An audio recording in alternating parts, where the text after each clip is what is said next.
அல்லாவுக்கு ரொம்ப பிடிச்ச நாட்கள் எது தெரியுமா? அதுதான் துல்ஹஜோட ஃபர்ஸ்ட் 10 டேஸ். அல்ஹம்துலில்லாஹ் நம்ம எல்லாரும் இப்போ துல்ஹஜ் மந்த்ல இருக்கோம். ஸோ ஒரு முஸ்லிமா இந்த டேஸோட இம்பார்ட்டன்ட் நீங்க தெரிஞ்சுக்கிறது ரொம்ப அவசியம்.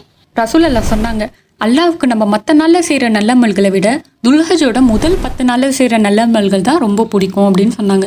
அதனால நம்ம நிறைய நல்லமல்களை செய்யணும். ஏன்னா நம்ம செய்கிற ஒவ்வொரு நல்லமல்களுக்கும் ரிவார்ட் மல்டிப்ளை ஆகுது. முடிஞ்ச வரைக்கும் எல்லாருமே நோன்பு வைங்க. ரசூல் அல்லாஹ் இந்த 9 நாளுமே நோன்பு வச்சாங்க. உங்களால் 9 நாளுக்கு நோன்பு வைக்க முடியலன்னா அரஃபாவோட ஒரு நோன்பையாவது வைங்க. நம்ம இந்த ஒரு அரஃபா நோன்பு வைக்கிறனால அல்லாஹ் நம்ம 2 வருஷ பாவத்தை மன்னிக்கிறாரு.